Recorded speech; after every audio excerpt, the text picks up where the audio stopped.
pandemi bahaneyle işte okulumuz yarım bıraktı. Niye? Bizim pandemi işte bu tabi kaç ay olmuş? Bakanlığın firma aldırdı. Bizden listesi, biz de liste gönderdik kendisine. Hoş bulduk.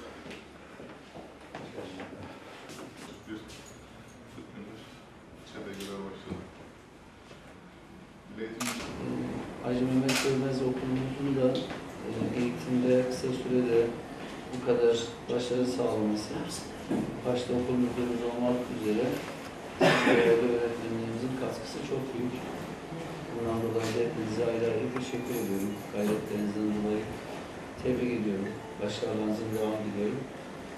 İnşallah kısa sürede çok daha güzel başarılara imza atarsınız diye dua ediyoruz. Allah hayırlı mübarek etsin. Pandemi sürecinde göstermiş olduğumuz gayret, hem okulumuz hem bütün okullarımız, bütün öğretmen camiamız, eğitim camiamız pandemi sürecinde çok gayretli, çok üst seviyede çalışma yaptılar. Yapmaya da devam ediyorlar. Özellikle şimdi İSTEM üzerinden ilaçsonda olan vatandaşlarımızın takibi, ihtiyaç sahibi olan vatandaşlarımıza ulaşım konusunda çok ciddi desteklerinizi görüyoruz. Bunun için de hepinize ayrı ayrı teşekkür ediyorum. Allah razı olsun, sağ olasın. İlimizde resmi okullar içerisinde Gaziantep 3.'sü, aritmetik ortalamayı baz aldığımız zaman 3.'sü. Mehmet Görmez, Profesör Doktor Mehmet Görmez İmam Hatip Ortaokulumuz. Kısa bir sürede, geçen yıl da benzer bir derecesi vardı. Her gün üzerine ekleyerek gidiyor. Mezun olan öğrencilerimizin büyük bir kısmı proje niteliğindeki fen ve sosyal bilimler liselerini, İmam Hatip proje ve sosyal bilimler liselerini birleştirdi. Sayın Kaymakam, Sayın Başkanım, ben de huzurlarınızda arkadaşlarımıza çok teşekkür etmek istiyorum. Eğitim her şeyin başı diyoruz biz. Onun için belediye olarak da, kişisel anlayışımız olarak da dinimizin zaten emri bu. Dinimizin ilk emri okul. Okumayı, çalışmayı, gayret etmeyi bizim zaten dinimizin emri. Onun için biz de elimize geldiği kadar tekrar olması diye bir şey yapmak istemiyorum. Her ay kitap dağıtarak, çocuklara okuma alışkanlığı kazandırarak ki şu anda 7 milyonu geçti dağıttığımız kitap sayısı. Denemeler, gençlerimizin spor anlamında spor yapması için, eğitim başarısını teşvik etmek için çeşitli ödüllendirmeler yapıyoruz. Bu tür projeler inşallah devam edecek. Onun için çalışmak lazım.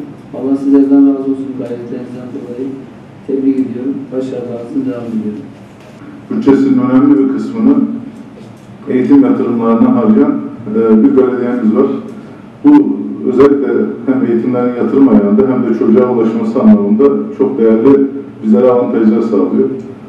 Ben bir diğer boyuta da değinmek istiyorum. Özellikle hem ülkemizin hem dünyanın geçirmiş olduğu pandemi sürecinde ülkemizde eğitim ordusu muazzam bir gayret ve seferberlik içerisinde. Hem Çanakkale'de buna şahit oldum, Çanakkale'den yardım oluyor. Hem de Şahin Bey'de şahit oldum.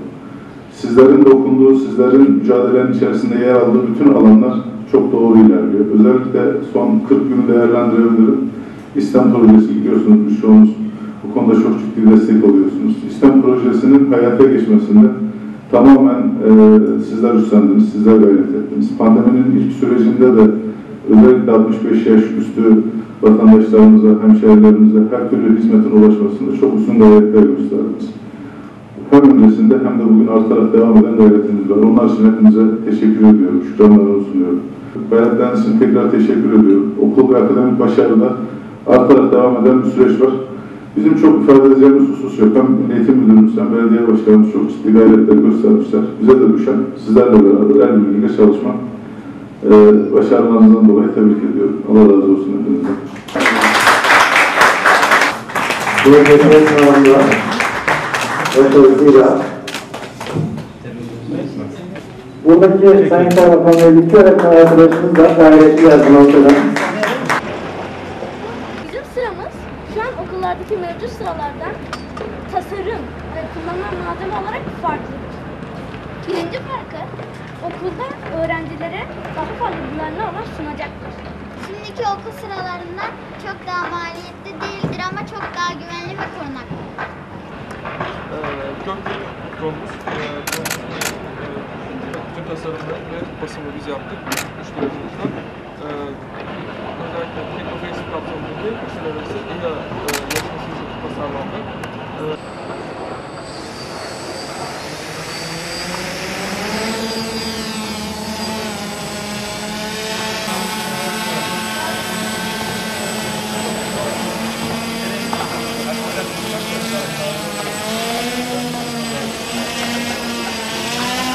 Evet, Şahin Bey Belediyesi olarak yaptırdığımız Mehmet Görmez İmam Hatip Okulu, Adil Teymur İmam Hatip Okulu ve Bilim Sanat Merkezi'ni bugün ziyaret ettik. Gördük ki bu yaptırdığımız okullarda okuyan öğrencilerimiz, öğretmenlerimizin de destekleriyle gerek Teknofest alanında gerekse Bilim Şahin Bey'de üstün başarılar gösterdiler. Gaziantep genelinde yapılan sınavlarda yine büyük dereceler yaptılar. Şahin Bey'imizin adını güzel noktalara taşıdılar. Ben hem öğrencilerimizi hem onları yetiştiren öğretmenlerimizi ve velilerimizi yürekten kutluyorum. Başarılarına devam diliyorum. Biz de Şahin Bey Belediyesi olarak sadece fiziki olarak okulun yapımı değil, okulun ihtiyacı olan her türlü malzeme ve ihtiyaçlarını destekliyoruz, yardımcı oluyoruz. İstiyoruz ki onların aklında şu malzememiz eksikti, ondan dolayı şu başarıyı gösteremedik olmasın. Her türlü desteği vererek onları daha büyük başarılara teşvik ediyoruz. Bilim Şahin Bey ve deney yap atölyelerimizi kurduk.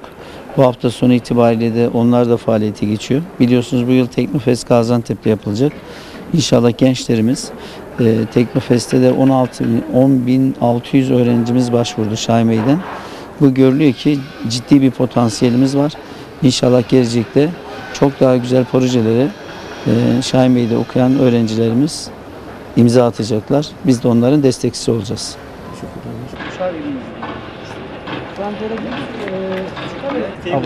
Şehirdeki görevlerden dolayı